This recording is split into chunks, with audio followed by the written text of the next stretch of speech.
And hello guys, and welcome back to my YouTube channel mga kapatid.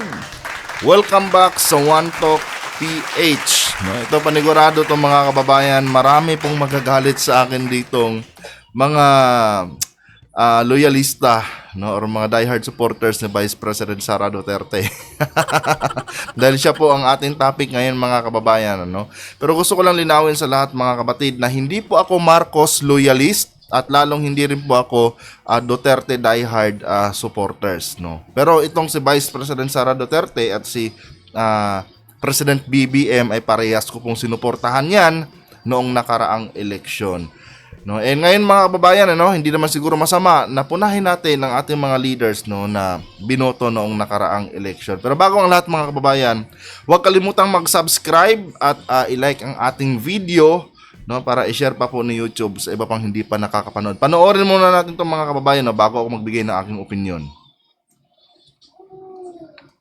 Nagpahayag ng suporta si Vice President Sara Duterte para sa religious leader na si Apollo Kibuloy at sa Sunshine Media Network Incorporated o SMNI. Sa isang video message kagabi, sinabi ng Vice Presidente na kaisa siya sa panawagan na pairalin ang batas at katarungan sa gitna ng kinakaharap ng mga akusasyon ni Kibuloy.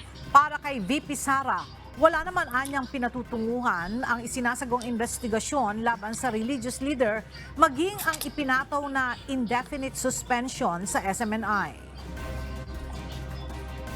Ako po ay nakikiisa sa panawagan ng pagpapairal ng batas at katarungan sa hinaharap na isyu ni Pastor Apollo Kibuloy at... So yan mga kapatid, no? Harapan or tuwirang sinabi ni Vice President Sara Duterte ay siya po ay nakikiisa dito kay Pastor Apollo Kibuloy. Ngayon mga kapatid, ano nga ba yung concern ko dito kay Vice President Sara Duterte? No? Hindi po ito related sa kanyang pagiging vice presidente mga kababayan, kundi ito pa ay related doon sa kanyang pagiging DepEd secretary mga kapatid. Alam naman natin na ito si Pastor Apollo Kibuloy mga kababayan ay may kinakaharap ngayon na kaso na related po sa sexual abuse and human trafficking. No, sa madaling sabi, pag napatunayan po na totoo itong mga kaso ni Pastor Apollo Kibuloy, abay klarong-klaro diyan mga kapatid na itong si Pastor Apollo Kibuloy nga ay isang immoral na tao, pero hindi pa natin yan pwedeng maano ngayon, no, sabihin na siya po immoral dahil hindi pa naman naglalabas ang korte, no, ng final judgment sa kanya. Pero ganun pa man mga kababayan, no, kaya po ako nadismaya dito sa ginawa ni Vice President Sara Duterte, no, dahil ang hinahawakan niya pong ahensya mga kapatid, which is itong DepEd po, ito po yung ahensya ng gobyerno na humuhubog po sa ating mga kabataan, no, para sa kanilang magandang kinabukasan. Tinuturuan po natin sila ng magandang asal, paano ba yung tamang mga tamang gawin, paano ba yung tamang pag-uugali, no, and yet itong DepEd secretary natin mga kapatid ay may sinusuportahang isang pastor na kung saan merong kinakaharap na kaso na related sa sexual abuse and human trafficking, no.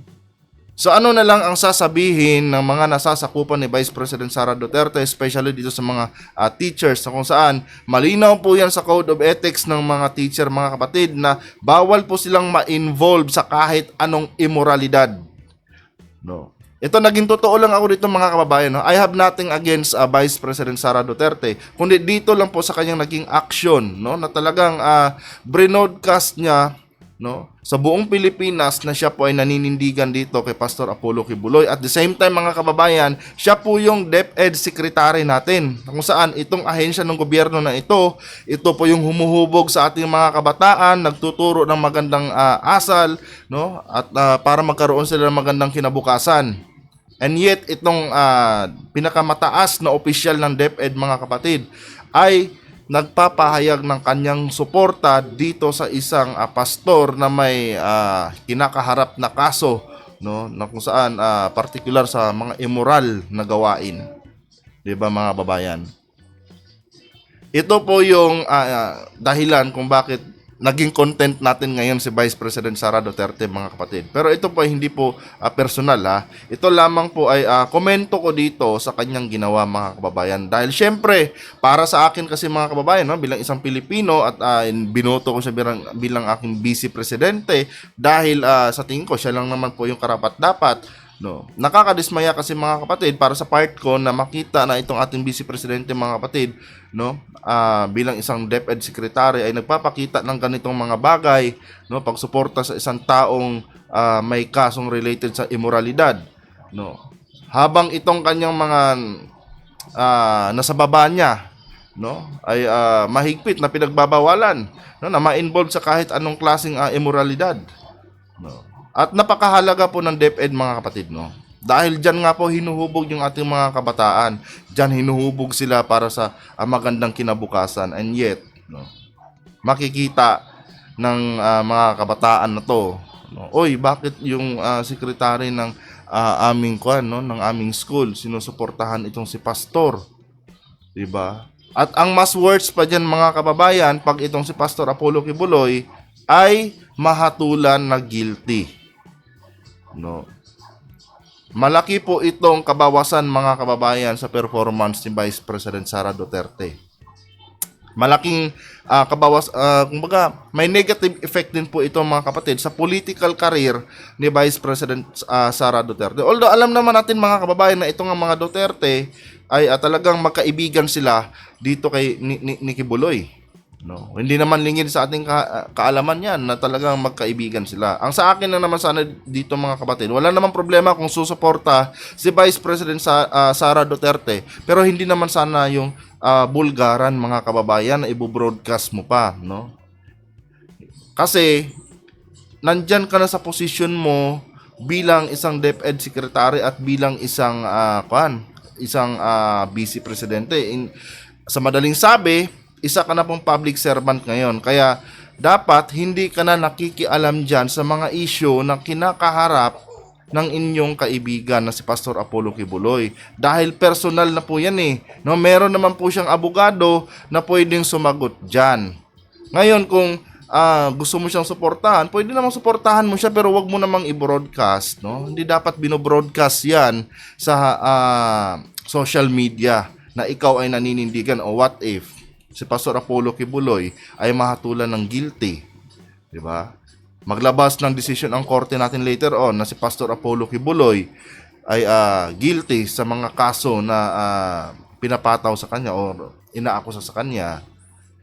Tapos si Vice President Sara Duterte ay siya po ay isang DepEd secretary na kung saan itong ahensya ng gobyerno na to, isa sa mga pinaka-importanting ahensya ng ating bansa, dahil dito po, no, hinuhubog ang ating mga kabataan, no, para sa kanilang magandang kinabukasan, di ba? Wala naman ako naging problema, mga kababayan, sa naging performance ni Vice President Sara Duterte bilang vice presidente. Kaya nga lang, nung napanood ko tong video na to, actually, mga kapatid, noong nakaraang araw ko pag gusto gawan ng komento ito eh. No, nung nakaraan ko pa gustong mag-publish ng content dito. Kaya nga lang, syempre, marami tayong pinipila ng mga content, no? Especially doon sa China. And ngayon ko nabigyan to ng time, mga kababayan. Dahil para itong sinasabi ko dito, mga kapatid, hindi po ito sumasalamin sa kahit sinong personalidad yan. Ito po ay personal ko lamang na opinion. Ngayon, kung disagree kayo, kasi kayo ay diehard supporters ni Vice President Sara Duterte, naiintindihan ko po kayo. No? Mag-comment lang po kayo dyan ng pagkadismaya nyo sa sinasabi ko dito. Okay lang po sa akin yan. No, basta wag lang kayo magbitaw dyan ng mga bawal na mga salita sa YouTube, dahil automatic po, mga kapatid, no, maha-hide po ay inyong comment, no. Maiintindihan ko kung magagalit kayo sa akin, no, dahil syempre supporters kayo ni Vice President Sara Duterte, no. And parehas naman tayo, sinuportahan ko rin to eh, no. Lahat ng unit team yata sinuportahan ko, mga kababayan, no. Yun lang ang aking concern dito, mga kababayan, no, na sana ang ginawa ni Vice President Sara Duterte, no, hindi na lang niya pinablik yung kanyang pagsuporta kay Pastor Apollo Kibuloy. Tulad ng pagdalo niya doon sa pang-7 araw na rally no, ng SMNI. Okay lang 'yun, maintindihan natin 'yun, yung pagpapakita mo ng presensya mo doon. Okay na 'yun. 'Di ba? Pero yung magbo-broadcast ka, no, at tinitindigan mo, okay lang sana kung vice presidente ka. Ang problema po kasi dala mo yung imahe ng DepEd, no, yung DepEd na kung saan diyan po ang naghuhubog sa ating mga kabataan. Ano na lang ang sasabihin ng mga teachers na under kay Vice President Sara Duterte? O bakit kami? No? Makagawa lang kami ng mali diyan, ma-involve lang kami sa mga immoral, no? Mabuntis lang kami diyan at hindi kami panagutan malaki ang chance sa matanggal kami sa serbisyo. Tapos itong si Vice President Sara Duterte, no? Yung aming DepEd Secretary, yung pinakamataas na official namin dito sa DepEd, sinusuportahan yung isang taong may kaso na related sa immoralidad. No? Hindi po fair, mga kababayan. No? Hindi po fair, hindi po patas. No? Okay lang sana kung vice presidente lang siya at hindi niya hawak ang DepEd. No? Maintindihan pa siguro natin yan kahit konti. No? Pero sa akin kasi mga kapatid, kahit magkaibigan pa sila ni Kibuloy, no, dahil siya po ay isang public servant na po ngayon, dapat iset aside niya yan. No? Dahil sa pinapakita nila dito, no, na ganitong nagpapahayag din sila ng kanilang suporta. No? Halimbawa, hindi DepEd Secretary si Vice President Sara Duterte. Halimbawa, siya po ay plain na vice presidente lamang. No? Mali pa rin na magpapakita ka ng iyong pagsuporta dito kay Pastor Apollo Kibuloy in public. No, dahil ikaw po ay public servant. No, public servant ka. Ngayon, parang ang lumalabas dito mga kababayan, no, napalakasan tayo dito sa Pilipinas. Well, yun naman kasi talaga ang totoo mga kababayan. No, pero sana wag naman yung bulgaran. No, wag naman sana yung bulgaran na harap-harapan. No, lalo na yung kaso na kinakaharap ni Pastor Apollo Kibuloy ay napakatinding allegation po yan mga kapatid. No? And take note guys, hindi po yan dito ginawa sa Pilipinas yung kaso na yan. Galing na po yan sa ibang bansa. Galing pa po ng US yan. Panahon pa po ni President Duterte yung na-announce yung mga kaso ni Pastor Apollo Kibuloy mga kapatid. So technically, wala akong nakikitang political na attack dyan sa kanya. No? Kahit ako naman noon mga kababayan, no, agree din naman ako doon sa tawag dito. Disagree din naman ako doon sa yung idadaan pa sa Senado si Pastor Apollo Kibuloy. Dahil naniniwala kasi ako mga kapatid, no, na kahit mag-guilty pa yan si Pastor Apollo Kibuloy diyan sa Senate, hindi po yan sapat para po ay siya po ay ipakulong, no? Kasi ang magbibigay po ng sentensya niyan talaga kay Pastor Apollo Kibuloy, kumbaga yung last word niyan ay sa korte po mga kababayan, no?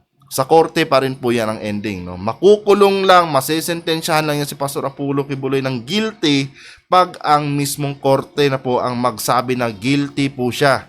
No, judgment po pa rin kasi ng korte ang masusunod yan. Pero ayon nga doon sa huling interview ni Senator Risa Hontiveros mga kapatid, no? Sumasang-ayon na ang korte sa ginagawa na hearing dyan sa Senado ni Pastor Apollo Kibuloy. Sa madaling sabi, hindi kontra ang korte natin ngayon mga kapatid, no? Dito sa sinasagawang hearing ni Senator Risa Hontiveros dito kay Pastor Apollo Kibuloy, no? Siguro mukhang political nga dahil alam naman natin na itong si Senator Risa Hontiveros ay anti-Duterte yan, no? At si Pastor Apollo Kibuloy ay kaibigan ng mga Duterte. So kung sa political view natin titingnan mga kapatid, political nga siya, pamumulitika nga. Pero kung sa interest naman ng sambayanan, ito po ay tama lang din. No? Ito po ay tama lang din na litisin ito si Pastor Apollo Kibuloy. Regardless kung kalaban mo pa sa politika yung may hawak ng paglilitis na yan. No? Ito po ay batas na po ang pinagbabasihan natin dito mga kababayan at hindi na po yung mga political matters na yan. No. Yun po yun. And hanggang dito na lang mga kababayan, no? Ito lang, shinare ko lang sa inyo yung aking opinion. Uulitin ko mga kapatid. No, uulitin ko po sa inyo. Hindi po ako, yung mga opinion ko dito ay hindi po yan sumasalamin sa opinion ng ibang kung sino mang individual dyan. No, ito po ay personal ko lamang na opinion base sa aking napapanood, no, at nakikita at naririnig, no. At hindi po ako Marcos loyalist, no, at hindi rin po ako Duterte diehard supporters. Neutral po ako dito sa mga sa issue ng dalawang pamilya na to. Wala po, hindi ako mga loyalista o diehard supporters sa mga yan, no. Sinusuportahan ko lang po yung ating mga government leaders, no. Ito po ang sinasabi dito ay pagkadismaya lamang, pero hindi nangangahulugan mga kababayan, no, na nawala na po ang aking suporta sa ating Vice Presidente. Ito lang po. Ito lang ginawa ni Vice President Sara Duterte dito mga kapatid. Ito lang po yung concern ko dito dahil syempre yung ahensya kasi na hinahawakan niya yung DepEd, no.